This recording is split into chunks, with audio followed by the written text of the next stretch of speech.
Hello বন্ধুরা, কেমন আছো সবাই? আশা করি সবাই ভালো আছো, আমিও খুব ভালো আছি। তো আজকে আরেকটা রেসিপি নিয়ে তোমাদের সাথে হাজির হয়ে গেলাম।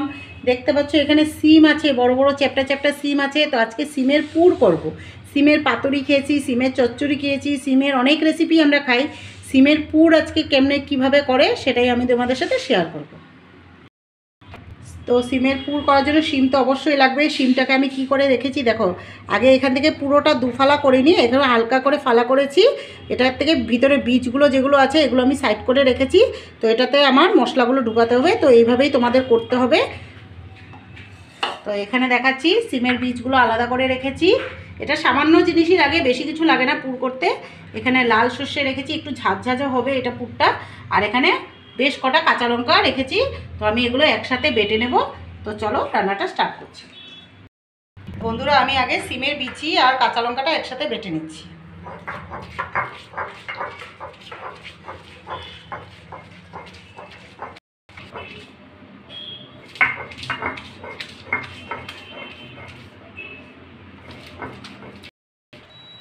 তো বন্ধুরা, আমার সিমের বিচি আর লঙ্কাটা বাটা হয়ে গেছে। তো আমি এখানে উঠিয়ে নিচ্ছি। এখন আমি সরষাটা বেটে নেব। বন্ধুরা, এখন আমি সরষাটা বেটে নিচ্ছি। আমি এখানে লাল সরষাতে করছি। তোমরা চাইলে সাদা সরষা নিতে পারো, কিন্তু লাল সরষাতে ভালো লাগে। পুর একটু ঝাঁঝালো ঝাঁঝালো হলেই ভালো লাগে। লাল সরষের ঝ্যাংটা তোমরা জানোই। তো আমি লাল সরষাতেই ভালো লাগে, তার জন্য লাল সরষাতে করছি। তোমরা চাইলে সাদা সরষাতেও করতে পারো।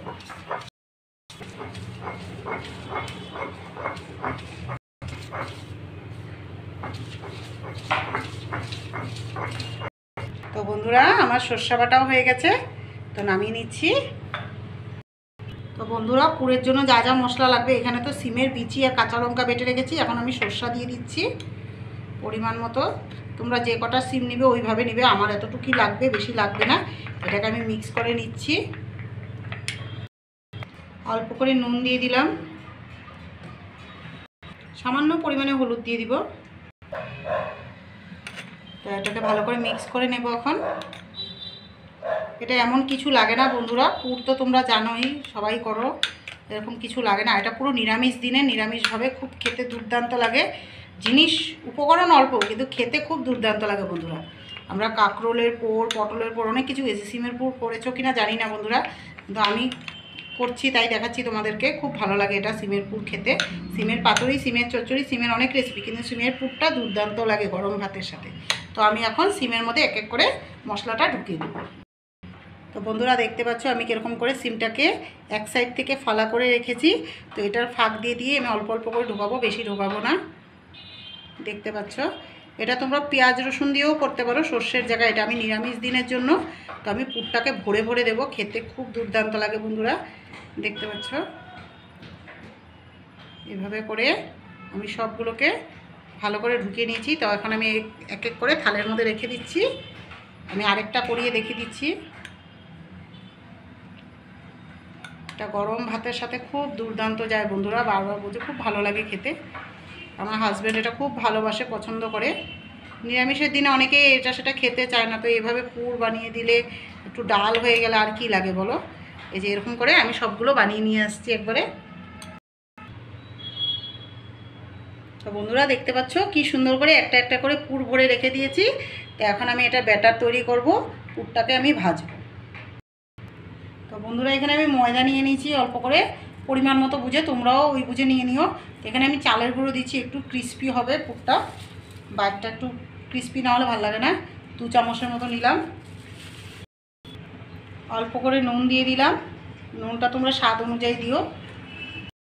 অল্প করে হলুদ গুঁড়ো দিয়ে দিলাম, অল্প করে হিং দিয়ে দিলাম, টেস্টটা ভালো আসবে, গন্ধটা। তো এটাকে একবারে ভালো করে মিক্স করে নেব। অল্প করে জল দিয়ে দিলাম, জলটা এটা বুঝে দিতে হবে। বেশি পাতলাও হলে ভালো লাগবে না ব্যাটারটা, বেশি ঘন হলে ভালো লাগবে না, আর একটু জল লাগবে। তো বন্ধুরা, দেখতে পাচ্ছ ব্যাটারটা খুব সুন্দর হয়েছে, বেশি পাতলাও না, একদম গাঢ়ও না। যেহেতু পুরটা একটু কভার করতে হবে, একদম পাতলা হলে পুরটা হবে না। এটাকে ভালো করে গোটাবো যাতে কোনো লাম্পস না থাকে। তারপর ব্যাটারগুলো হয়ে গেছে, তখন আমি পুরের মধ্যে লাগিয়ে দেবো। তো পুরটা দেওয়ার আগে আমি কড়াইটা গরম বসিয়ে দিয়েছি, কেন পুরটা ভাজতে হবে, তো তেলটা ততক্ষণে গরম হয়ে যায়। তেলটা দেখেছো কতটা পরিমাণে দিয়েছি।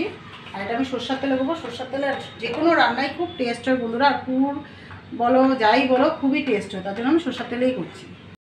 তো বন্ধুরা আমি এইভাবে পুরটাকে ভালো করে কভার করে নেব।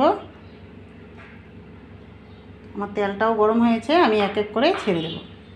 বন্ধুরা এটা এক এক করে ভাজতে হবে, একসাথে সব দিলে হবে না। তো এরকম করে আমি আরেকটা দিয়ে দিব, বেশি দেওয়া যাবে না, দুটো দুটো করেই দিতে হবে। তো এইভাবে এক পিঠ উল্টে নিয়েছি, দেখতে পাচ্ছ কত সুন্দর হয়েছে, খেতে সেই দুর্দান্ত হয় বন্ধুরা। নিরামিষের দিনে এইভাবে সিমের পুর বানিয়ে খেয়েও খুবই ভালো লাগবে, আর অন্য কিছু লাগবে না, এটা দিয়েই পুরো ভাত খাওয়া হয়ে যায়। আমরা কাঁকরোলের পুরও করি, তো ওটা দিয়েও তো কত ভালো লাগে। তো সেমনি সিমের পুরটাও খেতে খুব দুর্দান্ত লাগে। আর সিমটা অবশ্যই এরকম বড় চ্যাপ্টা সিম হতে হবে, ছোটো বা পাতলা সাইজের যেটা সিম হয় সিম হলে ভালো হবে না, পুরটা ঢুকবে না। তো এরকম চ্যাপ্টা সিমেই করলে বেশি ভালো হয়। এটাকে আমি আরেক পিঠ ভালো করে ভেজে তো উঠিয়ে দিচ্ছি। দেখতে পাচ্ছ বন্ধুরা আরেক পিঠ উল্টিয়ে দিয়েছি, কি সুন্দর লাগছে দেখতে। আর চালের গুঁড়ো একটা ক্রিস্পি ভাবও আসে, ভিতরটা খেলে একদম সফট, খুবই ভালো লাগে এটা। তো বন্ধুরা আমি আরও কয়েকটা ভেজে নিচ্ছি, একসাথে বেশি দেওয়া যাবে না, অল্প অল্প করে ভাজতে হবে। তো আমি সব একসাথে ভেজে তোমাদের সাথে আসছি। এখন আমি আরেক পিঠ উল্টিয়ে দিচ্ছি। ও দারুণ হয়েছে বন্ধুরা, দুর্দান্ত হয়েছে। এটা খেতে খুবই ভালো লাগে, গরম ভাতের সাথে খুবই দারুণ জায়গা। তো বন্ধুরা আমার হয়ে গেছে, তো এখন আমি নামিয়ে নিচ্ছি। তো বন্ধুরা দেখতে পাচ্ছ কত সুন্দর হয়েছে, খুব ক্রিস্পি হয়েছে। ধরেই করছি, এ দেখো আওয়াজটা খুব সুন্দর, শুনতে পাচ্ছ আওয়াজটা, খুব সুন্দর ক্রিস্পি হয়েছে, খুব ভালো লাগে খেতে, দুর্দান্ত লাগে। নিরামিষ দিনে তো কথাই হয় না, এটা আমিষ দিনেও খাওয়া যায়, তোমরা আমিষভাবেও করতে পারো। আমি সর্ষে দিয়ে করেছি, আমিষ হলে পেঁয়াজ বাটা ঢুকিয়ে করতে পারো। তো কীরকম লাগলো রেসিপিটা, ভালো লাগলে একটা লাইক করতে ভুলো না, কমেন্ট ফলো শেয়ার করে দিও। তো আজকের মতো এতটুকুই, নেক্সট ভিডিওতে আবার দেখা যাচ্ছে আরেকটা নতুন রেসিপি নিয়ে তোমাদের সাথে হাজির হয়ে যাবো। তো আজকের মতো টাটা।